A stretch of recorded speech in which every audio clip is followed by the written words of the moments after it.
Okay, so today will be doing defamation. आज हम क्या करेंगे? डिफेमेशन करेंगे। डिफेमेशन क्या होता है?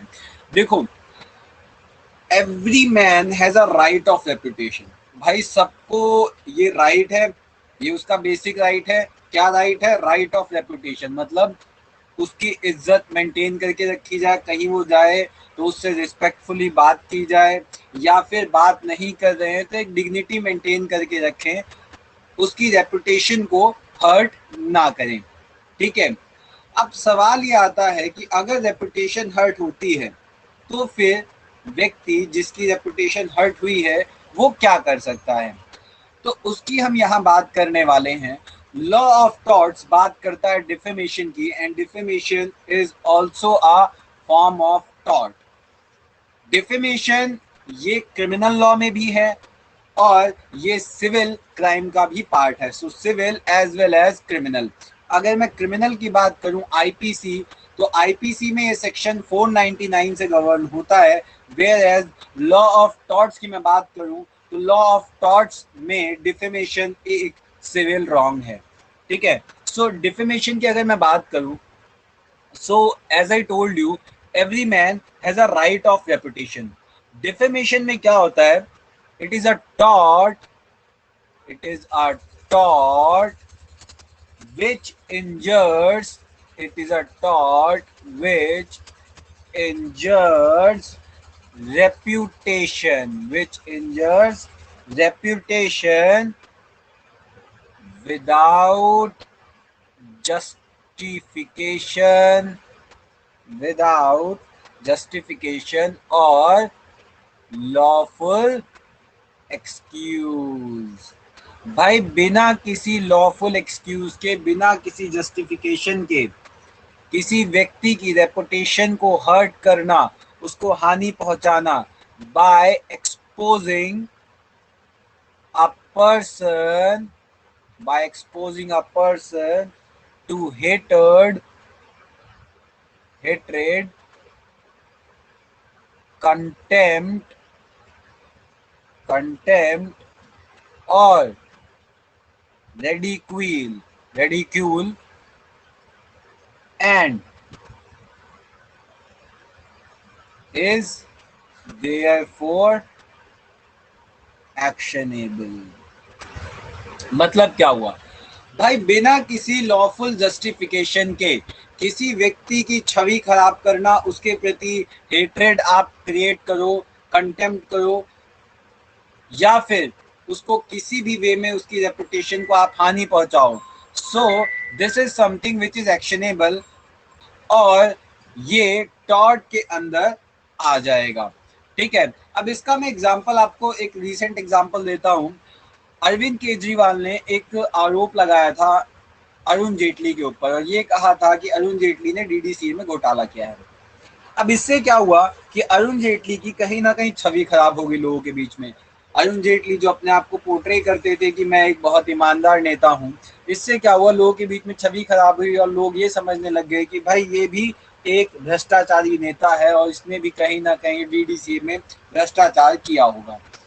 अरुण जेटली, जिनको पूरा कॉन्फिडेंट था कि उन्होंने कुछ किया नहीं है और उनका नाम खराब किया जा रहा है ताकि राजनीतिक फायदा लिया जा सके, वो कोर्ट में केस फाइल करते हैं, और वो केस फाइल करते हैं डिफेमेशन का, और दावा ठोकते हैं अरविंद केजरीवाल के ऊपर 1 करोड़ का कि इन्होंने भाई मेरी रेपुटेशन को हानि पहुंचाई है, इसलिए अरविंद केजरीवाल 1 करोड़ का मुझे compensation they. So that was a case of tort और डिफेमेशन का केस फाइल किया जाता है।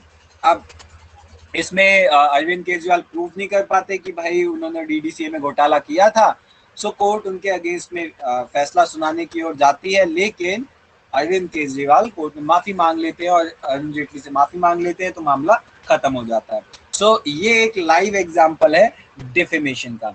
अब आप कहोगे कि ऐसे तो आपकी कोई रिस्पेक्ट है, उसको कोई हर्ट कर रहा है, तो आप भी कोर्ट में जाके ऐसे तो 1 करोड़ का दावा ठोक सकते हो। आप ये सोचो कि हाँ भाई पड़ोसी ने मुझे गाली दी, मैं जाके डिफेमेशन का उस पर दावा ठोक दूंगा। नहीं, ऐसा नहीं होता। व्यक्ति को कितना कंपनसेशन मिलेगा ये असेस किया जाता है कि उस व्यक्ति की रेपुटेशन कितनी है। रेपुटेशन कितनी है? इट्स लाइक कि भाई बाजार में आपकी वैल्यू कितनी है। Arun Jaitley was a renowned personality, तो उसके अगेंस्ट अगर ये बात कही कि भाई तूने कोई घोटाला किया होगा, तो उससे उसकी रेपुटेशन बहुत बड़े पैमाने पे हर्ट हो सकती है, उससे उसको क्षति पहुंच सकती है चुनाव में भी या और भी कई तरीकों से। लेकिन अगर आपको कोई कहे कि भाई आपने कोई घोटाला किया है, तो इससे आपको कोई ज्यादा तकलीफ नहीं होगी। क्यों? क्योंकि यू आर कॉमन मैन और आप एक सिंपल नौकरी कर रहे हैं। जस्ट फॉर एन एग्जाम्पल, तो आप, जिसने आपको ये बोला है कि आपने घोटाला किया है, आप उस पर 1 करोड़ का दावा नहीं ठोक सकते। क्यों? ये टोटली डिपेंड्स कि आपकी ब्रांड वैल्यू कितनी है मार्केट में, और वो असेस करके ही आप कंपनसेशन अमाउंट क्लेम कर सकते हैं। ठीक है। So if I talk about reputation, a man's reputation is his property and if possible more valuable than other property. ठीक है। तो जैसा कि मैंने अभी आपको बताया कि एक व्यक्ति की reputation, a man's reputation, a man's reputation is his property. एक व्यक्ति की रेपुटेशन उसकी प्रॉपर्टी की तरह है, और if possible and if possible more valuable, more valuable than other property, than other property। भाई व्यक्ति की इज्जत और रेपुटेशन जो है वो प्रॉपर्टी से भी ज्यादा महंगी हो सकती है, प्रॉपर्टी से भी ज्यादा वैल्यूएबल हो सकती है। Just for an example, Kailash Satyarthi, उसके पास मान लो इतने पैसे नहीं होंगे, ठीक है, मुकेश अंबानी ज्यादा पैसे नहीं होंगे, लेकिन अगर मुकेश अंबानी उसको बोल देता है कि भाई इसने तो बच्चों के साथ गलत किया है, और कुछ भी बात बोलता है जिसकी वजह से कैलाश सत्यार्थी की अगर रेपुटेशन डाउन होती है, तो he can claim compensation more than that of the money और प्रॉपर्टी ही हैज। इतनी वैल्यूएबल चीज है reputation. So reputation is a very important thing, और अगर आपके रेपुटेशन की इंजरी होती है तो you can claim damages. So if I talk about defamation, defamation is both, defamation is both civil as well as criminal wrong. Defamation civil as well as criminal wrong दोनों है। अगर मैं criminal wrong की बात करूं, so libel, libel and slander, और ये section 499 IPC से गवर्न होता है। और सिविल रॉन्ग की बात करूं तो जैसा कि मैंने बताया, टॉर्ट में ये अपने आप ही आ जाता है। So defamation is both civil as well as criminal wrong. अच्छा, अब मैं बात करता हूँ डिफेमेशन की। सो डिफेमेशन में अगर मैं बात करूँ, सो इसेंशियल्स ऑफ डिफेमेशन, क्या क्या इसेंशियल्स होते हैं डिफेमेशन में? इसेंशियल्स ऑफ डिफेमेशन, डिफेमेशन के क्या क्या इसेंशियल? सबसे पहले the word, the words must be false and defamatory. जो बात कही गई है वो गलत हो और डिफेमेटरी हो, मतलब छवि खराब करने वाली हो। मतलब भाई, मतलब ये है, अगर आप लालू यादव को कहेंगे कि भैया तूने चारा घोटाला किया है, तो लालू यादव आपके ऊपर केस नहीं कर सकता। क्यों? क्योंकि it is a true statement, उसने चारा घोटाला किया है, ठीक है। सो वो आपके अगेंस्ट डिफेमेशन का केस नहीं डाल सकता। लेकिन अगर आप किसी ऐसे व्यक्ति को कहेंगे, मान लीजिए आप किसी ऑफिसर को कह रहे हैं कि भाई तूने भ्रष्टाचार किया है, आपके पास कोई प्रूफ नहीं है, तो आपके अगेंस्ट केस किया जा सकता है। इवन अगर आप किसी दूसरे व्यक्ति को कहें और आप उसकी छवि खराब कर रहे हैं, तो आपके अगेंस्ट डिफेमेशन का केस हो सकता है। तो फॉल्स स्टेटमेंट हो और वो डिफेमेटरी हो, ठीक है। The said word, the said words must refer to the plaintiff, और वो वर्ड क्लियरली किसको रेफर कर रहे हो, प्लेंटिफ की छवि को रेफर कर रहे हो, and the words must be published, the words must be published, और वो वर्ड पब्लिश्ड भी हो गए हों। ओके, सो 5 केसेस जिसमें स्लेंडर इज एक्शनेबल पर से। सबसे पहले एक्विजिशन ऑफ क्रिमिनल ऑफेंस। सो इसका एग्जांपल है, if A falsely says that Z was convicted of murder under section 302 IPC, 302 IPC, then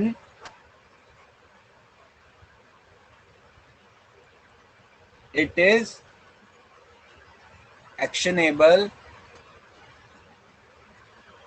per se and falls under defamation. मतलब क्या हुआ कि भाई अगर ए जो है वो कह रहा है कि भाई जेड ने, ए कह रहा है कि भाई जेड ने सी का मर्डर कर दिया है, जबकि जेड ने सी का मर्डर नहीं किया है। तो यहाँ पे क्या हुआ, यहाँ ए क्या कर रहा है, ए इसको बदनाम कर रहा है, इसकी गलत छवि बना रहा है, विच इज कंप्लीटली रॉन्ग। या फिर ए कह रहा है कि जेड ने चोरी की और जेड ने चोरी नहीं की। So this is something which is defamation. आई बात समझ?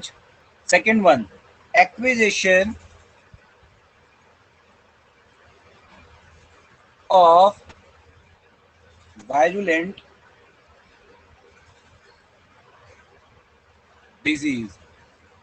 भाई झूठा आरोप लगाना कि इसको एक बहुत ही खतरनाक बीमारी है, इसको आप मत छुओ, तो ये क्या हुआ, इट इज ऑल्सो एक्शनेबल पर से if the words if the words contain if the word contain an imputation if the word contain an imputation of a contagious disease of a particular kind। इसमें भी क्या हुआ, ये भी actionable पर से होगा और डिफेमेशन कहलाया जाएगा। अगर उस व्यक्ति को डिजीज नहीं है, तो just for example small pox हो गया या फिर कोई भी डिसीज हो गई विच इज वायलेंट, अगर उस व्यक्ति को नहीं है, उसके बावजूद भी बोला जा रहा है कि इसको ये डिसीज है, तो इट इज एक्शनेबल और ये स्लैंडर में आएगा और डिफेमेशन हो जाएगा। ठीक है, इसके साथ साथ इम्प्यूटेशन अगेंस्ट ऑफिस, प्रोफेशन और ट्रेड।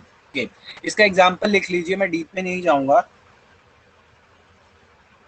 एक्यूजिंग अ बैरिस्टर और मेडिकल मैन ऑफ इनकैपेसिटी और of infamous practice, so this is defamation। भाई आप अगर प्रैक्टिस करने लग गए, आपके बारे में कोई ऐसी खबर फैला रहा है कि भाई ये तो बेकार है प्रैक्टिस करने में, ये ठीक से अपना काम नहीं कर पाता, इसको नॉलेज नहीं है, ही इज नॉट कैपेबल, तो आप उस व्यक्ति के अगेंस्ट डिफेमेशन का चार्ज कर सकते हैं, केस फाइल कर सकते हैं। Calling a woman of unchastity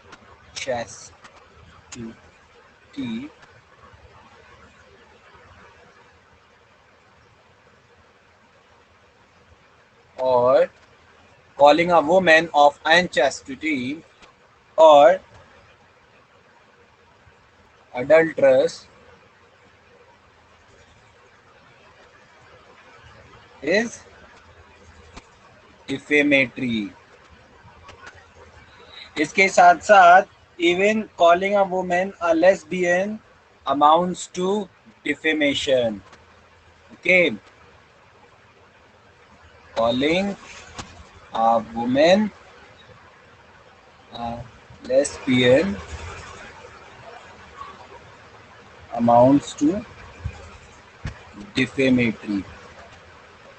although ये पुराना एक केस था, उसमें ये चीज कही गई थी, केर वर्सेस कैनेडी, जो अब के प्रोस्पेक्टिव में नहीं लगेगा, ठीक है, क्योंकि अगर आप उसको अब डिफेमेटरी कह दोगे दैट मीन्स आप ये जो कम्युनिटी है उसके साथ भेदभाव कर रहे हो. सो व्हाट आई फील कि this is not applicable in today's era. Okay, now इसके साथ साथ एस्पर्जन ऑन कास्ट, अगर आप किसी कास्ट पे चढ़ा रहे हो किसी को, सो this is also slander and actionable पर से. एग्जाम्पल ऑफ डिफेमेशन, इसको एग्जाम्पल की फॉर्म में लिख लो. A writes a defamatory letter to B containing defamatory remarks in reference of B in Urdu. B goes to C, who knows Urdu, and the letter is read over by C to him. B sues A for defamation और इसमें A liable ठहराया जाएगा. बात समझ आई? A ने B को letter भेजा, उर्दू में भेजा, उर्दू, अब भाई बी को उर्दू आती ही थी, वो किसके पास गया? सी के पास. भैया पढ़ के सुना दो मुझे. सी ने उसको पढ़ के सुनाया, पता लगा भाई ये तो वॉल्यूम से भरा हुआ लेटर है और आरोप प्रत्यारोप आरोप लगे हैं कई सारे जो गलत आरोप हैं. बी जो है सू कर देता है ए को, बेटा बहुत हीरो बन रहा है तू, and this is defamation court A को लायबल ठहराता है इस केस में. कम्युनिकेशन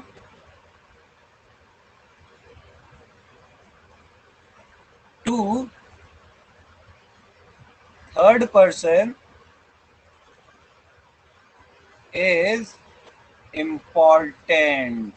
So इसमें क्या है, जैसा कि मैंने आपको अभी एग्जांपल बताया था, जिसमें क्या था कि अगर ए जो है वो उर्दू में लेटर भेज रहा है बी को और बी को उर्दू नहीं समझ आती, उसने सी से लेटर पढ़वाया और ये पता लगा कि भाई बी के बारे में गलत गलत बोला है, तो दिस इज डिफेमेशन. लेकिन अगर यही लेटर मान लो ऐसी लैंग्वेज में भेजा जाता जो लैंग्वेज बी को आती है समझ, तो इसमें भले ही वो डिफेमेटरी लेटर होता लेकिन इसमें डिफेमेशन का केस नहीं होता. क्यों? क्योंकि communication to third person is important अगर आप डिफेमेशन की बात करते हैं तो.